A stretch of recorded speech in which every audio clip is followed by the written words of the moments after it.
नमस्कार।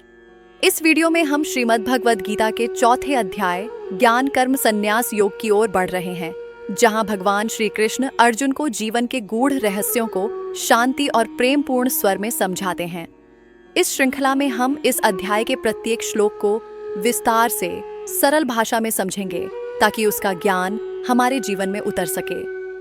तो आइए प्रेम और श्रद्धा के साथ प्रवेश करें इस दिव्य संवाद में, जहां हर श्लोक हमें सत्य, शांति और आत्मबोध की ओर एक कदम और ले जाता है। जय श्री कृष्ण। इमं विवस्वते योगम प्रोक्तवाण्हमव्ययम् विवस्वान्मन्वे प्राहमनुरिक्ष्वाक्वे ब्रवीत। भगवान श्री कृष्ण ने कहा, मैंने यह अविनाशी योग आध्यात्मिक ज्ञान पहले विवस्वान सूर्यदेव को दिया था। विवस्वान ने इसे मनु को बताया और मनु ने इसे इक्ष्वाकु को सिखाया। भगवान श्री कृष्ण हमें यह सिखा रहे हैं कि सत्य और धर्म का ज्ञान नया नहीं होता, बल्कि यह सनातन होता है और इसे समय समय पर पुनः जागृत किया जाता है।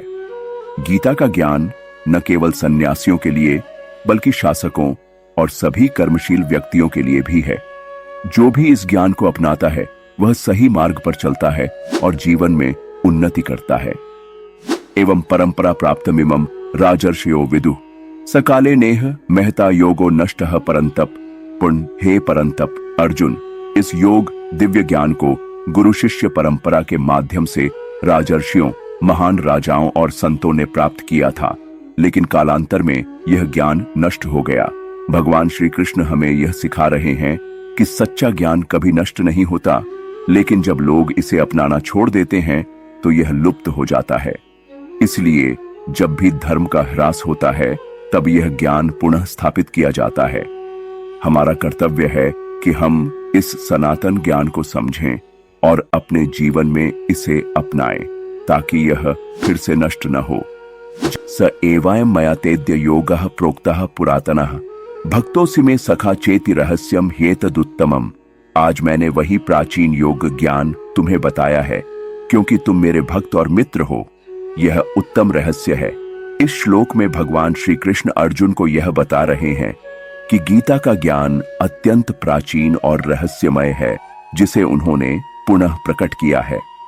भगवान श्री कृष्ण हमें यह सिखा रहे हैं कि सच्चा ज्ञान उन्हीं को प्राप्त होता है जो निस्वार्थ भक्ति और सच्ची श्रद्धा रखते हैं। यह ज्ञान मात्र पढ़ने के लिए नहीं, बल्कि जीवन में अपनाने के लिए है। जब व्यक्ति भगवान की भक्ति और प्रेम के साथ ज्ञान को अपनाता है, तब उसे आत्मबोध और मोक्ष प्राप्त होता है। अपरम भवतो जन्म परम जन्म विवस्वतः कथमेतद् विजानीया त्वमादौ प्रोक्तवानिति। अर्जुन ने कहा, हे कृष्ण, आपका जन्म तो अभी हुआ है, जबकि सूर्यदेव विवस्वान का जन्म आपसे बहुत पहले हुआ था। फिर मैं यह कैसे समझूं कि आपने आदिकाल में यह योग उन्हें उपदेश दिया था। इस श्लोक में अर्जुन भगवान श्री कृष्ण से एक महत्वपूर्ण प्रश्न पूछते हैं। अर्जुन को लगता है कि श्री कृष्ण एक सामान्य मानव के रूप में जन्मे हैं, इसलिए वह आश्चर्यचकित हैं कि यदि श्री कृष्ण अभी जन्मे हैं तो वे प्राचीन काल में सूर्यदेव विवस्वान को यह ज्ञान कैसे दे सकते थे। सूर्यदेव विवस्वान तो बहुत पहले जन्मे थे, फिर श्री कृष्ण उनसे पहले कैसे हो सकते हैं। यह प्रश्न दर्शाता है कि अर्जुन भगवान श्री कृष्ण के दिव्य स्वरूप को पूरी तरह नहीं समझ पाए थे। अर्जुन को यह समझ में नहीं आ रहा कि श्री कृष्ण जो अब भी पृथ्वी पर जन्मे हैं, उन्होंने सूर्यदेव को प्राचीन काल में यह ज्ञान कैसे दिया। इसलिए वह श्री कृष्ण से स्पष्ट उत्तर चाहते हैं। यह शंका केवल अर्जुन की ही नहीं, बल्कि कई लोगों की होती है कि क्या श्री कृष्ण केवल एक मानव थे या वे वास्तव में ईश्वर हैं। भगवान श्री कृष्ण हमें यह सिखाने वाले हैं कि वे केवल एक मानव नहीं, बल्कि सनातन ईश्वर हैं। ईश्वर का कोई जन्म मरण नहीं होता, वे हर युग में धर्म की रक्षा के लिए अवतरित होते हैं। इसलिए हमें ईश्वर को केवल एक ऐतिहासिक चरित्र के रूप में नहीं, बल्कि दिव्य सत्ता के रूप में समझना चाहिए। बहूनि में व्यतीतानि जन्मानि तव चार्जुन तान्यहम वेद सर्वाणि न त्वं वेत्थ परंतप। श्री भगवान ने कहा, हे अर्जुन, मेरे और तुम्हारे अनेक जन्म हो चुके हैं, मैं उन सभी को जानता हूं, लेकिन तुम उन्हें नहीं जानते हे परंतप। इस श्लोक में भगवान श्री कृष्ण अर्जुन के संदेह को दूर करते हैं और अपने दिव्य स्वरूप का रहस्य प्रकट करते हैं। श्री कृष्ण बताते हैं कि अर्जुन और उन्होंने कई बार जन्म लिया है, लेकिन अंतर यह है कि श्री कृष्ण अपने सभी जन्मों को जानते हैं, जबकि अर्जुन को उनकी स्मृति नहीं है। भगवान श्री कृष्ण सर्वज्ञ, सर्व कुछ जानने वाले हैं, इसलिए वे अपने सभी जन्मों को स्मरण रखते हैं। यह दिखाता है कि वे केवल एक सामान्य मानव नहीं, बल्कि स्वयं भगवान हैं। अर्जुन, जो एक महान योद्धा हैं, को अपने पिछले जन्मों की कोई स्मृति नहीं है। यह सामान्य जीवों और भगवान में अंतर को दर्शाता है। भगवान अपने सभी जन्मों को जानते हैं, लेकिन सामान्य जीव अपने पूर्व जन्मों को भूल जाते हैं। भगवान श्री कृष्ण इस श्लोक में हमें यह सिखा रहे हैं कि साधारण जीव और भगवान में अंतर यह है कि भगवान अपनी दिव्यता को कभी नहीं भूलते, जबकि हम अपनी आत्मा की पहचान से अज्ञानी बने रहते हैं। हमें भगवान की शरण में जाकर उनकी दिव्यता को समझने का प्रयास करना चाहिए, क्योंकि वही हमें सच्चे ज्ञान और मोक्ष की ओर ले जा सकते हैं। जय अजोपि सन्नव्ययात्मा भूतानाम ईश्वरोपि सन् प्रकृति स्वामधिष्ठाय संभवाम्यात्म मायया। यद्यपि मैं अजन्मा, अजोपि और अविनाशी आत्मा हूं तथा सभी प्राणियों का परमेश्वर हूं, फिर भी मैं अपनी प्रकृति को अधीन करते हुए अपनी दिव्य शक्ति योग माया से अवतरित होता हूं। इस श्लोक में भगवान श्री कृष्ण अपने अवतार के रहस्य को प्रकट कर रहे हैं और यह बता रहे हैं कि वे किसी सामान्य जीव की तरह जन्म नहीं लेते, बल्कि अपनी दिव्य शक्ति से प्रकट होते हैं। भगवान श्री कृष्ण इस श्लोक में हमें यह सिखा रहे हैं कि वे केवल एक साधारण मानव नहीं, बल्कि स्वयं ईश्वर हैं, जो धर्म की रक्षा और अधर्म के नाश के लिए अपनी योग माया से अवतरित होते हैं। हमें उनकी दिव्यता को समझने का प्रयास करना चाहिए और यह जानना चाहिए कि उनका अवतार केवल संसार की रक्षा और कल्याण के लिए होता है। यदा यदा ही धर्मस्य ग्लानिर्भवति भारत अभ्युत्थानम धर्मस्य तदात्मानं सृजाम्यहम्। हे अर्जुन, जब जब धर्म की हानि होती है और अधर्म की वृद्धि होती है, तब तब मैं स्वयं को प्रकट करता हूं। इस श्लोक में भगवान श्री कृष्ण यह स्पष्ट कर रहे हैं कि जब संसार में अधर्म बढ़ता है और धर्म का पतन होता है, तब वे स्वयं अवतार लेते हैं। जब सत्य, न्याय और सदाचार का ह्रास होता है, तब समाज में अराजकता, अनैतिकता और अन्याय बढ़ने लगते हैं। जब धर्म का पालन करने वाले लोग कमजोर हो जाते हैं और अधर्म बलशाली हो जाता है, तब भगवान का अवतार आवश्यक हो जाता है। अधर्म का अर्थ है अन्याय, असत्य, लोभ, क्रूरता और पाप का बढ़ना। जब समाज में अधर्म और अनैतिकता इतनी बढ़ जाती है कि सत्य और धर्म की रक्षा करना कठिन हो जाता है, तब भगवान स्वयं अवतरित होते हैं। श्री कृष्ण यह कहते हैं कि वे हर युग में धर्म की रक्षा और अधर्म के नाश के लिए अवतार लेते हैं। उनका अवतार कोई साधारण जन्म नहीं होता, बल्कि यह एक दिव्य प्राकट्य होता है जो संसार में संतुलन स्थापित करने के लिए होता है। भगवान श्री कृष्ण इस श्लोक में हमें यह सिखा रहे हैं कि जब भी संसार में अधर्म बढ़ेगा और धर्म संकट में पड़ेगा, तब वे स्वयं उसे पुनः स्थापित करने के लिए प्रकट होंगे। हमें अपने जीवन में धर्म और सत्य के मार्ग पर चलते रहना चाहिए, क्योंकि अंततः धर्म की ही विजय होती है। परित्राणाय साधूनाम विनाशाय च दुष्कृताम धर्म संस्थापनार्थाय संभवामि युगे युगे। साधु जनों की रक्षा करने के लिए, दुष्टों के विनाश के लिए और धर्म की पुनः स्थापना के लिए मैं युग युग में प्रकट होता हूं। भगवान श्री कृष्ण इस श्लोक में हमें यह सिखा रहे हैं कि जब भी अधर्म बढ़ता है, तब भगवान धर्म की रक्षा और अधर्म के नाश के लिए अवतरित होते हैं।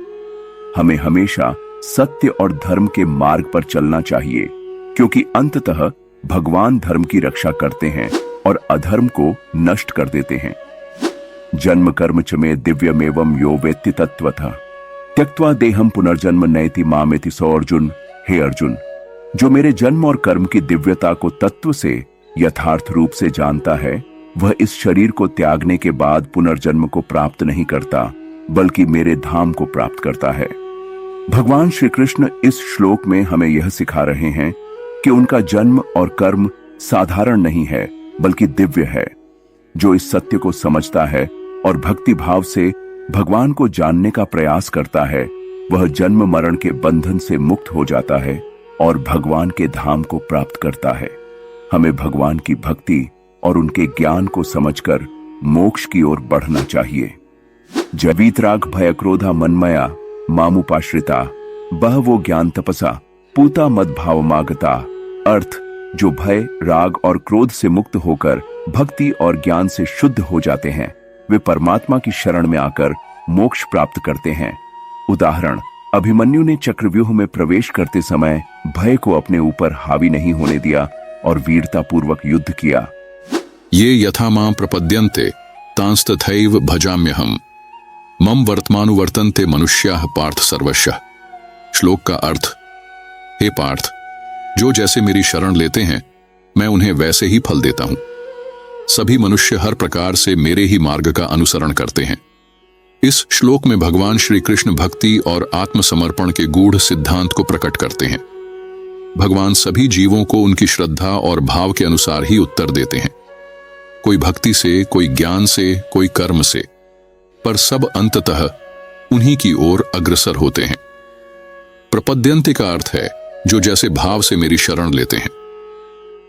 तांस्तथैव भजाम्यहम्, मैं उन्हें उसी भाव और मार्ग में सहायता करता हूं। श्री कृष्ण स्पष्ट करते हैं कि कोई भी मार्ग यदि वह सत्य, श्रद्धा और समर्पण से जुड़ा हो तो वह भगवान तक ही पहुंचता है। भगवान श्री कृष्ण हमें सिखाते हैं कि ईश्वर प्रत्येक प्राणी के हृदय में है और वह हमारे भाव, संकल्प और समर्पण के अनुसार हमें मार्गदर्शन और फल प्रदान करते हैं। कांक्षणतः कर्मणाम सिद्धिम यजन्त इह देवताः क्षिप्रम ही मानुष्य लोके सिद्धिर्भवति कर्मजा।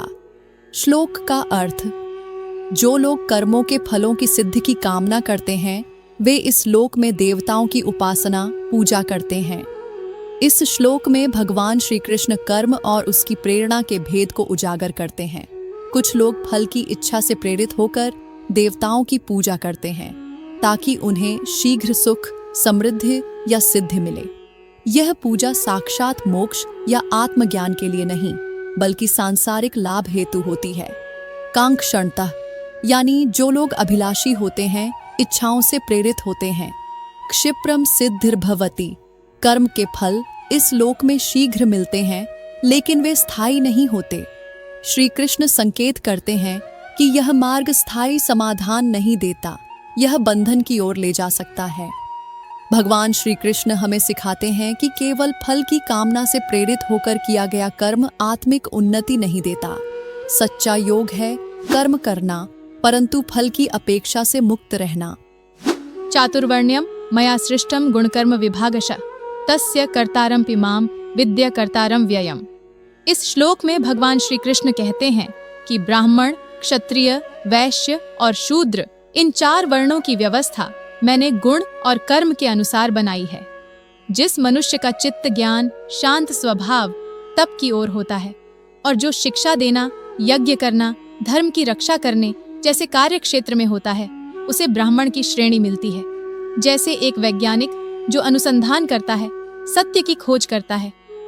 जो मनुष्य वीरता, नेतृत्व, शक्ति, शासन, युद्ध और समाज की रक्षा में होता है ऐसे मनुष्य को क्षत्रिय कहा जाता है।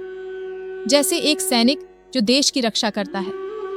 जो मनुष्य व्यापार, कृषि, व्यापारिक बुद्धि और पशुपालन करते हैं उन्हें वैश्य की श्रेणी में रखा जाता है। जैसे एक व्यापारी जो कारोबार करता है। जो मनुष्य सेवा, विनम्रता, सेवा कार्य, श्रम आधारित कार्य में लगे रहते हैं उन्हें शूद्र की श्रेणी मिलती है। जैसे एक श्रमिक जो परिश्रम से सेवा करता है। हमारे समाज में अक्सर व्यक्ति की पहचान उसके जन्म, जाति या कुल से की जाती है, लेकिन भगवद गीता श्लोक 4:13 हमें एक बिल्कुल अलग दृष्टिकोण सिखाता है। भगवान श्री कृष्ण कहते हैं कि 4 वर्णों की व्यवस्था उन्होंने बनाई, गुण और कर्म के आधार पर, न कि जन्म के आधार पर। जैसे कि एक बच्चा चाहे किसी भी जाति में जन्म ले, यदि उसमें ज्ञान की प्यास हो और वह शिक्षा का प्रचार करता हो, वह ब्राह्मण है। यदि कोई समाज की रक्षा करता है, साहस से संकटों का सामना करता है, वह क्षत्रिय है। श्रीमद् भगवद गीता का यह श्लोक हमें सिखाता है कि हमारी पहचान हमारे कर्मों से होती है, न कि हमारे जन्म से। जब हम इस सिद्धांत को अपनाते हैं तभी सच्ची समानता, न्याय और सद्भाव समाज में स्थापित होता है। न मा कर्माणि लिम्पन्ति न मे कर्मफले स्पृहा इति माम यो भी जानाति कर्मभिर्न स बध्यते। श्लोक का अर्थ, न तो कर्म मुझे लिप्त करते हैं और न ही कर्मों के फलों की मुझे कोई इच्छा है। जो मनुष्य मुझे इस प्रकार से जानता है वह भी कभी कर्मों से बंधता नहीं। इस श्लोक में भगवान श्री कृष्ण कर्मयोग के परम रहस्य को उजागर करते हैं। भगवान सभी कर्मों के प्रेरक हैं, फिर भी वे कर्म में लिप्त नहीं होते क्योंकि उनमें अहंकार और फल की इच्छा नहीं होती। न में कर्मफले स्पृहा, भगवान को कर्मफल की कोई अपेक्षा नहीं, इसलिए वे पूर्ण रूप से निष्काम हैं। जो व्यक्ति ईश्वर की इस स्थिति को जान लेता है वह भी कर्म करता हुआ कर्मों के फल के बंधन से मुक्त रहता है। यह श्लोक बताता है कि कर्म से नहीं बल्कि उसकी भावना और अपेक्षा से बंधन होता है। भगवान श्री कृष्ण हमें सिखाते हैं कि जब भी हम कर्म करें तो फल की स्पृहा और अहंकार से रहित होकर करें। अगर हम ऐसा करेंगे तो हम भी उनकी तरह कर्म करते हुए भी कर्मों में लिप्त नहीं होंगे और मोक्ष को प्राप्त करेंगे। यही सच्चा कर्म योग है। एवं झात्वा कृतम कर्म पूर्वैरपि मुमुक्षुभिः कुरु कर्मैव तस्मात् त्वं पूर्वैः पूर्वतरम कृतम। श्लोक का अर्थ, भगवान श्री कृष्ण कहते हैं कि इस ज्ञान को जानकर ही प्राचीन में मुक्ति की इच्छा रखने वाले महान आत्माओं ने भी कर्म किया था, इसलिए तू भी वही कर्म कर जो पूर्वजों ने किया था। इस श्लोक में भगवान श्री कृष्ण कर्म की महान परंपरा और उसका आध्यात्मिक महत्व बताते हैं। एवं झात्वा अर्थात यह जानकर कि ईश्वर कर्मों से लिप्त नहीं होता। प्राचीन मुमुक्षु, मोक्ष चाहने वाले भी कर्म में लगे रहते थे। श्री कृष्ण अर्जुन को प्रेरित करते हैं कि वह वही मार्ग अपनाए जो ऋषि मुनियों और ज्ञानी आत्माओं ने अपनाया। यह श्लोक बताता है कि निष्काम कर्म करना नया विचार नहीं बल्कि एक प्राचीन तपस्वियों का सिद्ध मार्ग है। पूर्वैः पूर्वतरम कृतम, यह कर्म पथ आदिकाल से श्रेष्ठ पुरुषों द्वारा अपनाया गया है। भगवान श्री कृष्ण हमें सिखाते हैं कि मोक्ष केवल तप या त्याग से नहीं बल्कि सही भाव से किए गए कर्मों से भी प्राप्त किया जा सकता है, जैसे प्राचीन मुनियों ने किया। कर्म किम कर्मेति कवयोप्यत्र मोहिता तत्य कर्म प्रवक्ष्यामि यज्ञात्वा मोक्ष से शुभात। श्लोक का अर्थ, क्या है कर्म और क्या है अकर्म, इस विषय में बुद्धिमान जन भी भ्रमित हो जाते हैं। इसीलिए मैं तुझे वह कर्म समझाऊंगा जिसे जानकर तू अशुभ अज्ञानता से मुक्त हो जाएगा। इस श्लोक में भगवान श्री कृष्ण कर्म के रहस्यमय स्वरूप को उद्घाटित करने की भूमिका बनाते हैं। किम कर्म यानी वास्तव में कर्म क्या है, केवल क्रिया करना ही कर्म है या कुछ और। किम कर्म, क्या कुछ न करना ही अकर्म है या यह भी एक प्रकार का कर्म है। इस विषय में कवय अर्थात ज्ञानी जन, ऋषि मुनि तक भ्रमित हो जाते हैं। इसलिए श्री कृष्ण स्वयं कहते हैं, मैं तुझे सच्चे कर्म का ज्ञान दूंगा और यह ज्ञान तुझे अशुभ यानी पाप, अज्ञान और बंधन से मुक्त करेगा। अगले श्लोक में भगवान श्री कृष्ण कर्म की व्याख्या गहनता से करते हैं। कर्मणो ह्यपि बोद्धव्यम बोद्धव्यम च विकर्मणः अकर्मणश्च बोद्धव्यम गहना कर्मणो गति। श्लोक का अर्थ, कर्म को समझना चाहिए, विकर्म को भी जानना चाहिए और अकर्म को भी, क्योंकि कर्म का मार्ग अत्यंत गहन और रहस्यमय है। इस श्लोक में भगवान श्री कृष्ण कर्म के 3 स्तरों की ओर संकेत करते हैं। कर्म, वह कार्य जो शास्त्रानुकूल और धर्मपूर्वक किया जाए। विकर्म, वह कार्य जो शास्त्र विरुद्ध या अधर्मयुक्त हो, जो पाप और बंधन का कारण बनता है। अकर्म, वह स्थिति जिसमें कर्म तो होता है परंतु फल की इच्छा नहीं होती, इसलिए बंधन नहीं होता। यह ज्ञान योग और निष्काम कर्म का परिणाम है। गहना कर्मणो गति ही, कर्म का प्रभाव, दिशा और फल अत्यंत सूक्ष्म और जटिल होता है। इसे केवल बाह्य दृष्टि से नहीं समझा जा सकता। श्री कृष्ण संकेत करते हैं कि सही विवेक और ज्ञान के बिना कर्म का वास्तविक स्वरूप समझना कठिन है। भगवान श्री कृष्ण हमें सिखाते हैं कि जीवन में केवल कर्म करना ही पर्याप्त नहीं, बल्कि यह जानना भी जरूरी है कि कौन सा कर्म हमें बांधता है और कौन सा कर्म हमें मुक्त करता है। यही सच्चा विवेक है। कर्मण्य कर्म यह पशेद कर्मणि च कर्म यह स बुद्धिमान मनुष्येषु स युक्तः कृत्स्न कर्म कृत।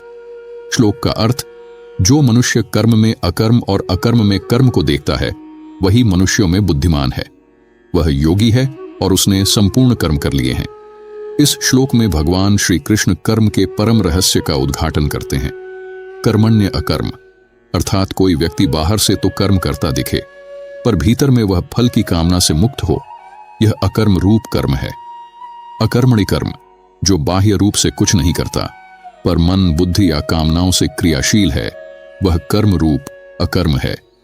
इस गूढ़ दृष्टि से जो कर्म और अकर्म का भेद समझता है वही वास्तव में बुद्धिमान और स्थित प्रज्ञ है। वह संसार में रहते हुए भी योग युक्त है और सभी कर्मों से मुक्त हो जाता है। भगवान श्री कृष्ण हमें सिखाते हैं कि कर्मयोगी वह है जो कर्म करता हुआ भी भीतर से शांत, निरपेक्ष और निष्कामी होता है।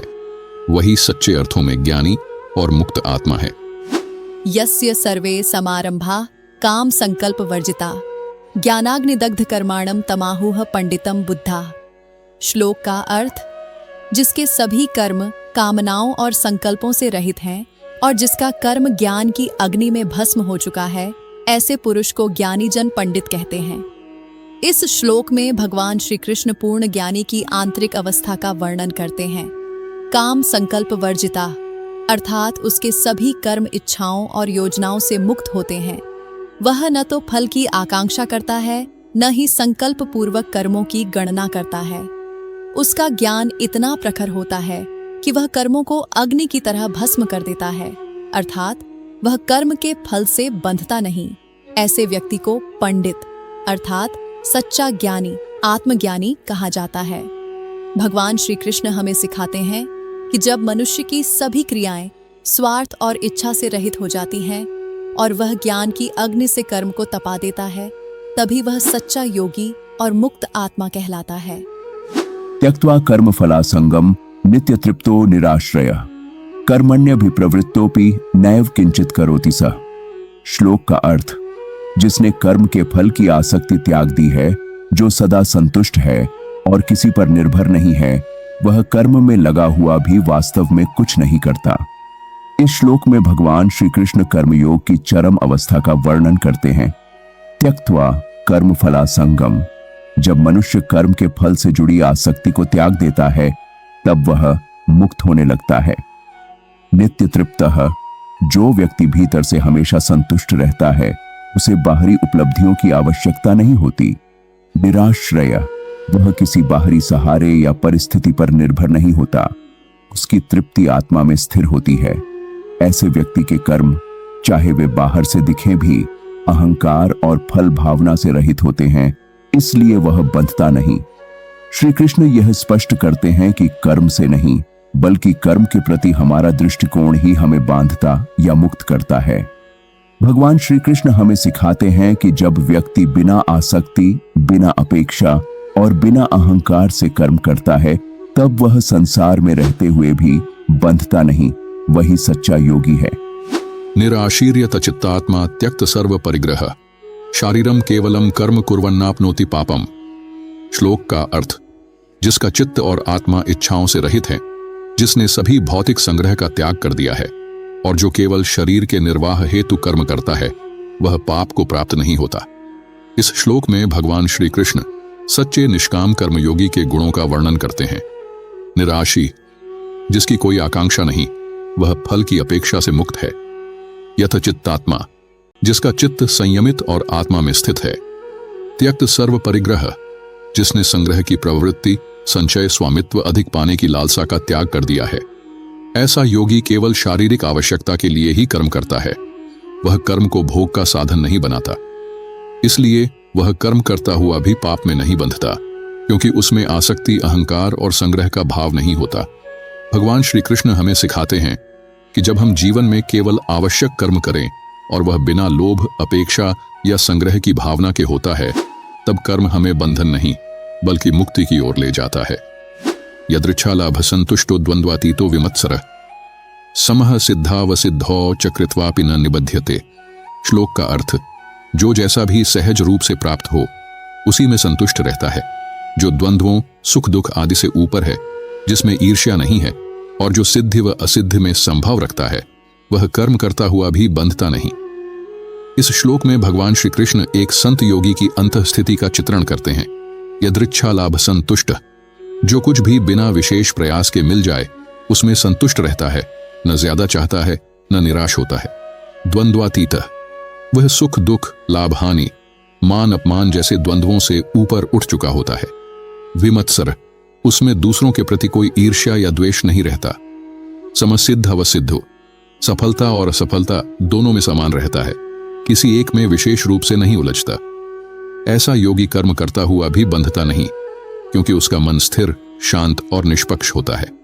भगवान श्री कृष्ण हमें सिखाते हैं कि जो संतोष, संभाव और निर्लिप्तता को जीवन में अपना लेता है, वह संसार में रहते हुए भी मुक्त रहता है। यही सच्चा कर्मयोग है। गतसंगस्य मुक्तस्य ज्ञानावस्थित चेतसः यज्ञायाचरतः कर्म समग्रम प्रविलीयते। श्लोक का अर्थ, जिसका आसक्ति से संबंध छूट चुका है, जो मुक्त है, जिसकी बुद्धि ज्ञान में स्थित है और जो यज्ञ भाव से कर्म करता है, उसके सभी कष्ट नष्ट हो जाते हैं। इस श्लोक में भगवान श्री कृष्ण सच्चे योगी के कर्मों की विशेषता बताते हैं।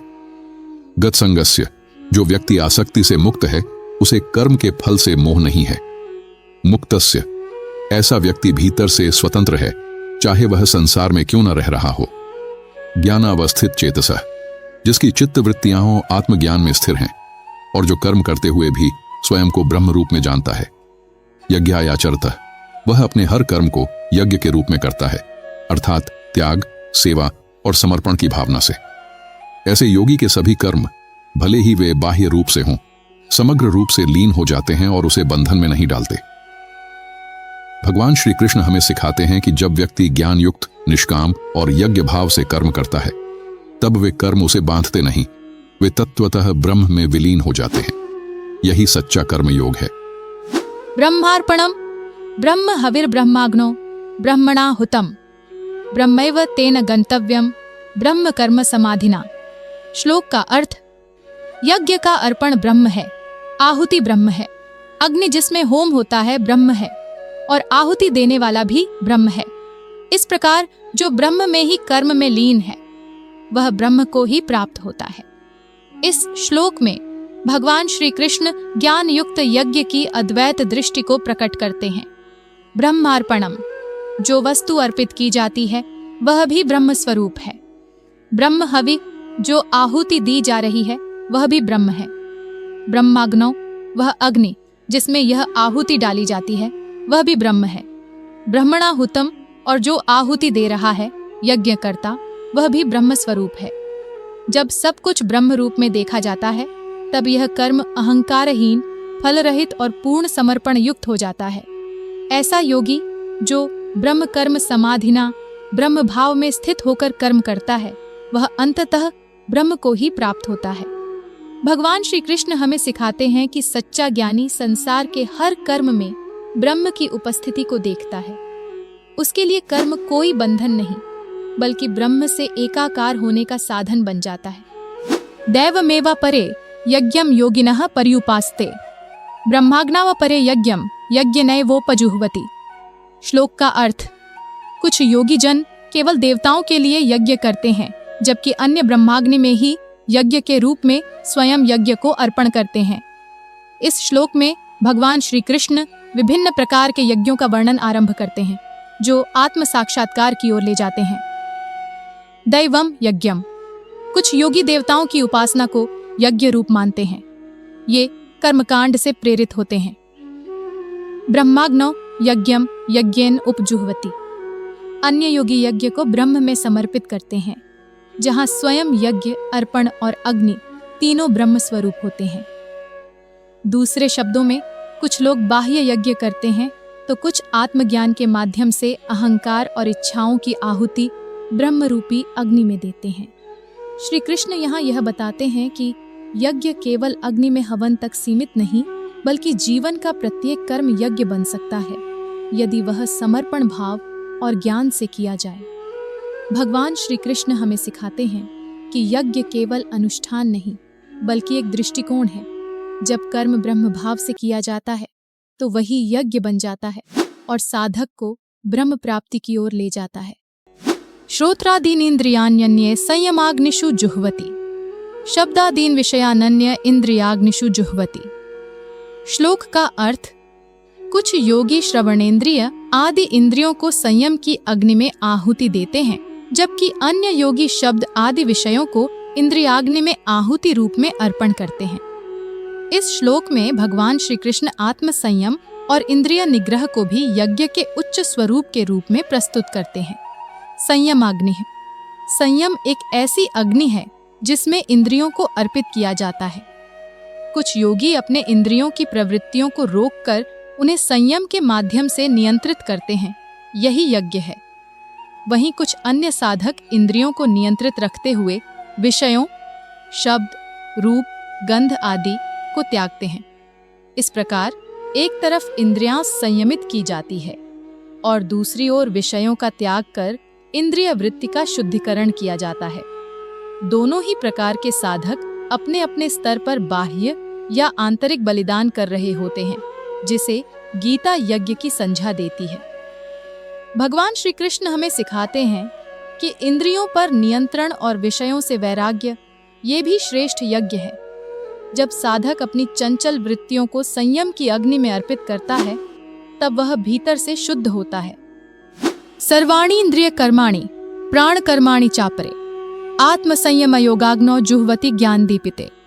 श्लोक का अर्थ, कुछ योगी सभी इंद्रिय क्रियाओं और प्राण की क्रियाओं को आत्म संयम रूपी योग अग्नि में अर्पित करते हैं, जो ज्ञान से प्रकाशित होती है। इस श्लोक में भगवान श्री कृष्ण आत्मनियंत्रण और ज्ञान युक्त साधना की महिमा बताते हैं। सर्वाणि इंद्रिय कर्माणि, देखने, सुनने, बोलने, छूने आदि सभी इंद्रिय क्रियाएं। प्राण कर्माणि, श्वास प्रश्वास, बोलना, पचाना आदि शरीर के आंतरिक कार्य। ऐसे योगी इन सभी क्रियाओं को आत्मसंयम योगाग्नो, आत्मसंयम और योग की अग्नि में होम करते हैं। यह यज्ञ बाहरी अग्नि में नहीं, बल्कि आंतरिक साधना और विवेक से संपन्न होता है। ज्ञान दीपिते, वह अग्नि जो ज्ञान से प्रकाशित होती है, जिसमें यह होम आंतरिक जागरूकता और साधना द्वारा किया जाता है। भगवान श्री कृष्ण हमें सिखाते हैं कि जब साधक अपनी समस्त इंद्रिय व प्राण क्रियाओं को संयम और आत्मज्ञान के मार्ग से नियंत्रित करता है, तब उसका हर कर्म यज्ञ बन जाता है, आत्मशुद्धि और मोक्ष का माध्यम। द्रव्य यज्ञास्तपोयज्ञा योग यज्ञास्तथा परे स्वाध्याय ज्ञान यज्ञाश्च यतयः संशित व्रताः। श्लोक का अर्थ, कुछ साधक द्रव्य सामग्री के यज्ञ करते हैं, कुछ तप का यज्ञ, कुछ योग का यज्ञ करते हैं और कुछ स्वाध्याय, शास्त्रों के अध्ययन व ज्ञान का यज्ञ करते हैं। ये सभी संकल्प में दृढ़ होते हैं। इस श्लोक में भगवान श्री कृष्ण विभिन्न प्रकार के आध्यात्मिक प्रयासों को यज्ञ के रूप में स्वीकार करते हैं। द्रव्य यज्ञा, जो व्यक्ति अपने धन, सामग्री या संसाधनों को सेवा और पुण्य कार्यों में लगाते हैं। तपोयज्ञा, जो कठोर तप, व्रत, नियम और संयम के द्वारा आत्मशुद्धि का प्रयत्न करते हैं। योग यज्ञा, जो ध्यान, प्राणायाम और योगाभ्यास को यज्ञ के रूप में करते हैं। स्वाध्याय ज्ञान यज्ञा, जो शास्त्रों, वेदों और आत्मज्ञान के अध्ययन व चिंतन को यज्ञ के रूप में करते हैं। ये सभी संशित व्रता, यानी जिनका संकल्प दृढ़, उद्देश्य स्पष्ट और नियमों में निष्ठा है। भगवान श्री कृष्ण हमें सिखाते हैं कि जीवन के हर आध्यात्मिक प्रयास, चाहे वह सेवा हो, तप हो, ध्यान हो या अध्ययन, यदि श्रद्धा और संकल्प के साथ किया जाए तो वह यज्ञ बन जाता है और साधक को भीतर से शुद्ध करता है। अपाने जुह्वति प्राणम प्राणेपाणम तथा परे प्राणापान गति रुद्ध्वा प्राणायाम परायणा। श्लोक का अर्थ, कुछ साधक प्राण को अपान में अर्पित करते हैं और कुछ अपान को प्राण में, अन्य प्राणायाम में। निष्ठावान योगी प्राण और अपान की गतियों को रोकते हैं। इस श्लोक में भगवान श्री कृष्ण प्राणायाम को भी एक श्रेष्ठ यज्ञ के रूप में प्रस्तुत करते हैं। प्राण यानी श्वास का भीतर जाना, अपान यानी श्वास का बाहर जाना। कुछ योगी इन दोनों को यज्ञ के रूप में देखते हैं, जैसे प्राण को अपान में अर्पित करना या उसका संतुलन बनाना। अन्य साधक प्राणापान गति रुद्ध्वा इन दोनों गतियों को रोककर संयम और ध्यान में स्थित हो जाते हैं। यह प्राणायाम श्वास पर नियंत्रण का अभ्यास है, जिसे श्री कृष्ण यज्ञ का स्वरूप मानते हैं, क्योंकि यह आत्म शुद्धि और आत्म संयम का माध्यम है। भगवान श्री कृष्ण हमें सिखाते हैं कि जब साधक अपनी श्वासों को भी ध्यानपूर्वक नियंत्रित करता है तो वह कर्म नहीं बल्कि यज्ञ कर रहा होता है, और यही साधना उसे आत्मबोध की ओर ले जाती है। परे नियताहारा प्राणान प्राणेषु जुह्वति सर्वेप्येते यज्ञ विदो यज्ञक्षपित कल्मषा। श्लोक का अर्थ: कुछ अन्य योगी संयमित आहार लेते हुए प्राणों को प्राणों में ही अर्पित करते हैं। ये सभी यज्ञ को जानने वाले हैं और यज्ञ के द्वारा उनके पाप नष्ट हो जाते हैं। इस श्लोक में भगवान श्री कृष्ण प्राणायाम और संयम की गहन साधना को यज्ञ का रूप बताते हैं। नियताहारा यानी कि जो साधक अपने आहार को संयमित और सात्विक रखते हैं, यह आत्मनियंत्रण का मूल आधार है। ऐसे योगी अपनी प्राण शक्ति को स्वयं प्राणों में ही समर्पित करते हैं, अर्थात श्वास की गहराई, स्थिरता और संतुलन के माध्यम से चेतना को भीतर की ओर ले जाते हैं। इस अवस्था में न तो कोई बाह्य हवन है, न सामग्री, बल्कि स्वयं की जीवन ऊर्जा को ही साधना में लगा दिया जाता है। श्री कृष्ण कहते हैं कि ये सभी योगी यज्ञ को जानने वाले हैं और उनके सभी पाप यज्ञ के द्वारा क्षीण हो जाते हैं। भगवान श्री कृष्ण हमें सिखाते हैं कि सच्चा यज्ञ केवल अग्नि में आहुति देना नहीं, बल्कि जब जीवन की ऊर्जा को संयम, ध्यान और आत्मज्ञान में लगाया जाए, तभी पाप नष्ट होते हैं और साधक शुद्ध बनता है। यज्ञ शिष्टामृत भुजो यान्ति ब्रह्म सनातनम नायम लोको यज्ञस्य कुतोन्यः कुरु सत्तम। श्लोक का अर्थ: जो यज्ञ में अर्पित शुद्ध अन्न को भोगते हैं, वे सनातन ब्रह्म को प्राप्त होते हैं।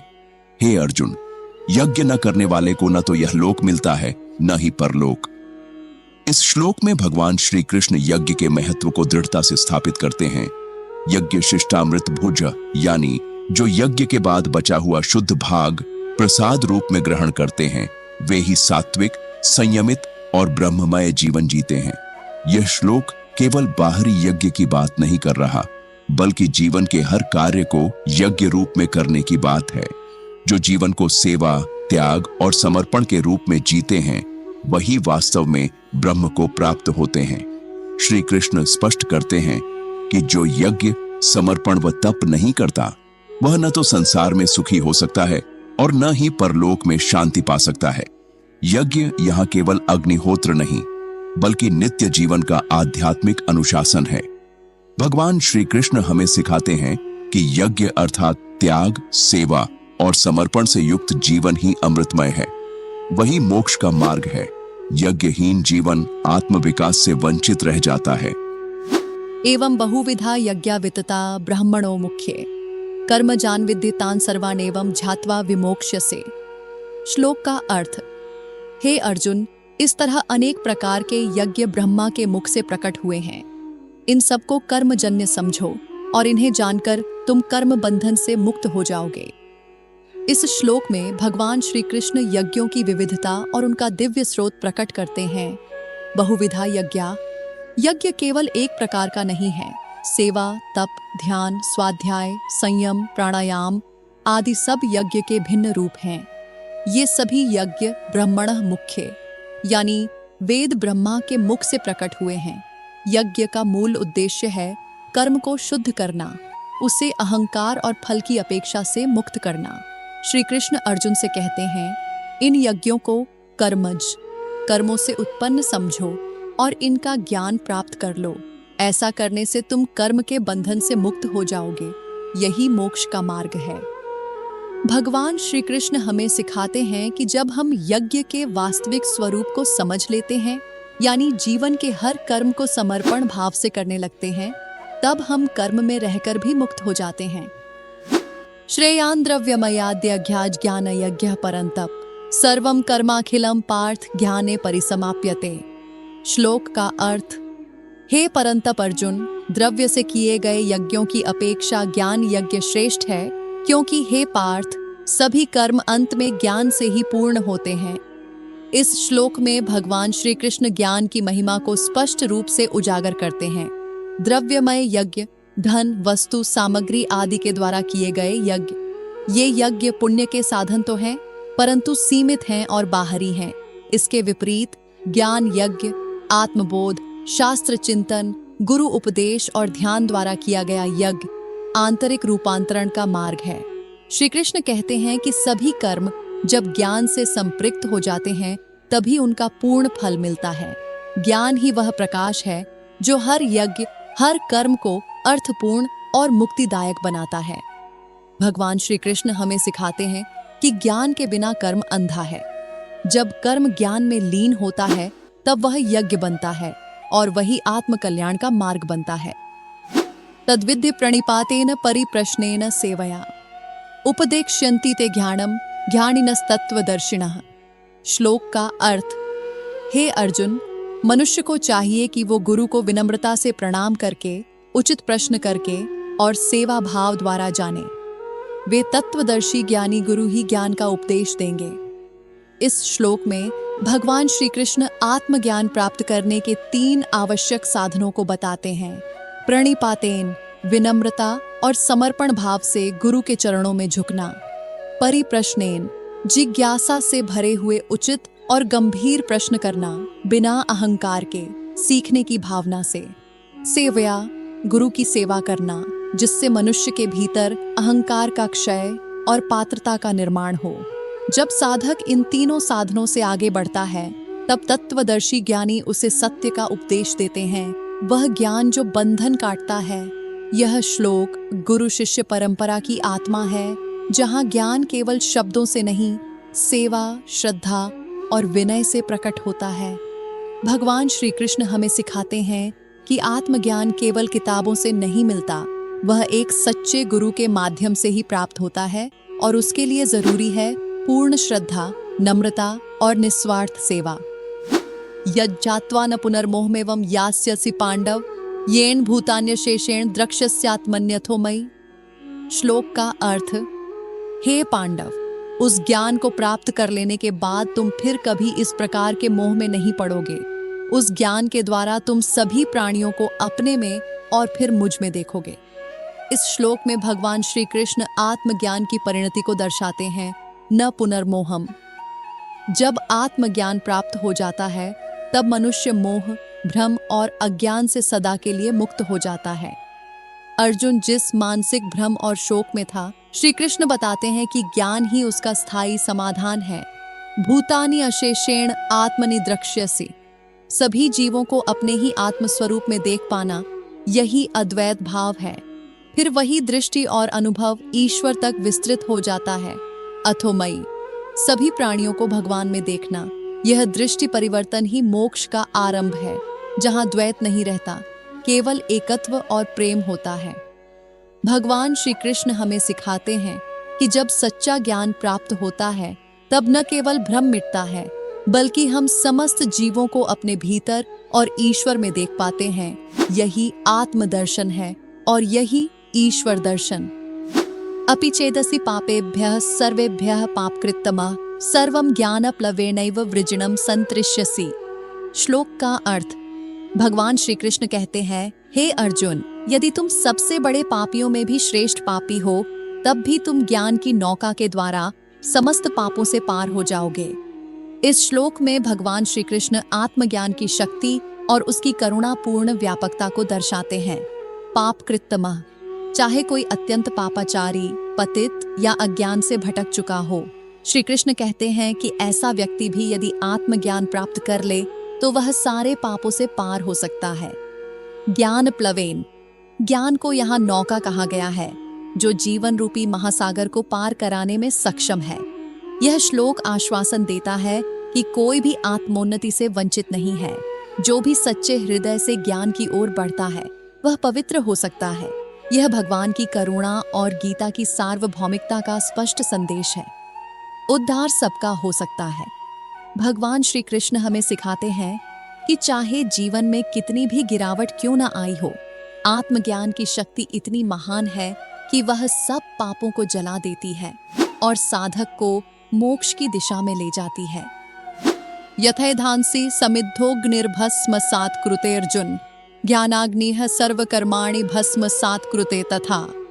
श्लोक का अर्थ, हे अर्जुन, जैसे प्रज्वलित अग्नि ईंधन को भस्म कर देती है, वैसे ही ज्ञान रूपी अग्नि समस्त पुण्य और कर्मों को भस्म कर देती है।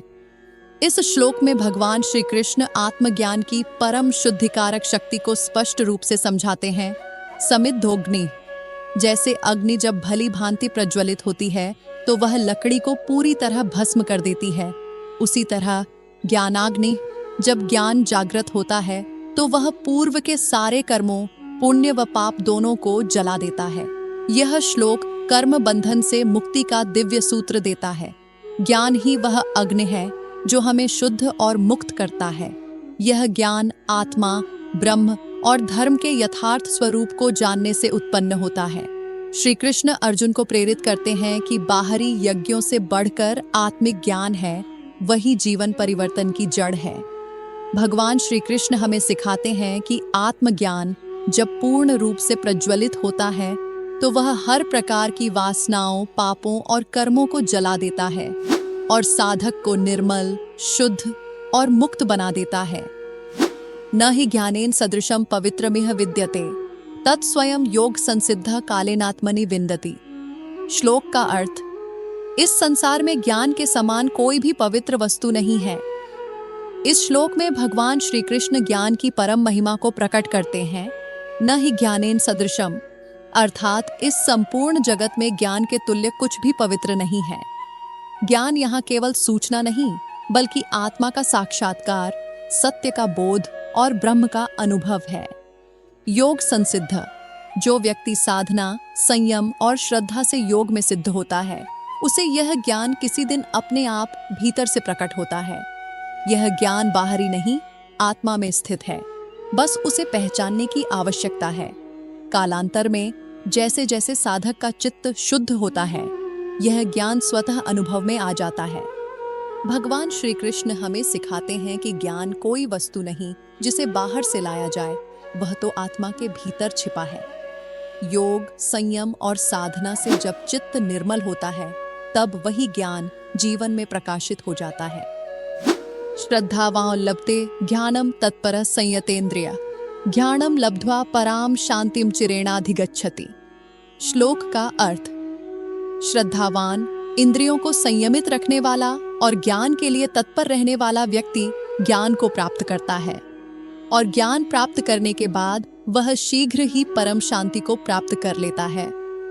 इस श्लोक में भगवान श्री कृष्ण ज्ञान प्राप्ति के लिए आवश्यक 3 प्रमुख गुणों को बताते हैं। श्रद्धावान, जिसकी गुरु, शास्त्र और ईश्वर में दृढ़ श्रद्धा हो। तत्पर, जो ज्ञान के लिए समर्पित हो, उसमें रुचि और निष्ठा रखता हो। संयतेन्द्रिय, जिसकी इंद्रियाओं नियंत्रण में हो, जो विषय वासना से विचलित न होता हो। ऐसा साधक जब आत्मज्ञान को प्राप्त करता है तो वह पराम शांतिम, यानी भीतर की अडोल चिरस्थायी शांति को प्राप्त करता है, और यह शांति वह अचिरेण, यानी शीघ्र ही इस जीवन में ही अनुभव कर सकता है। भगवान श्री कृष्ण हमें सिखाते हैं कि सच्चे हृदय से ज्ञान की खोज करने वाला, जो संयम और श्रद्धा के साथ साधना करता है, वह न केवल ज्ञान प्राप्त करता है, बल्कि उस ज्ञान के फलस्वरूप उसे अपार शांति और मुक्ति भी मिलती है। अज्ञश्चा श्रद्धानश्च संशयात्मा विनश्यति नायम लोकोस्ति न परो न सुखम संशयात्मन। श्लोक का अर्थ, जो अज्ञानी है, श्रद्धाहीन है और जिसकी आत्मा संदेह से ग्रस्त है, वह नष्ट हो जाता है। ऐसे संशय युक्त व्यक्ति को न इस लोक में सुख है न परलोक में। इस श्लोक में भगवान श्री कृष्ण आत्म विनाश के 3 प्रमुख कारणों की चेतावनी देते हैं। अज्ञ, जो ज्ञान से वंचित है और जानना भी नहीं चाहता। अश्रद्धाना, जिसे गुरु, शास्त्र और ईश्वर में विश्वास नहीं है। संशयात्मा, जो हर बात में संदेह करता है, किसी भी सत्य को स्वीकार नहीं कर पाता। ऐसा व्यक्ति जीवन के किसी भी मार्ग पर आगे नहीं बढ़ सकता, न भौतिक न आध्यात्मिक।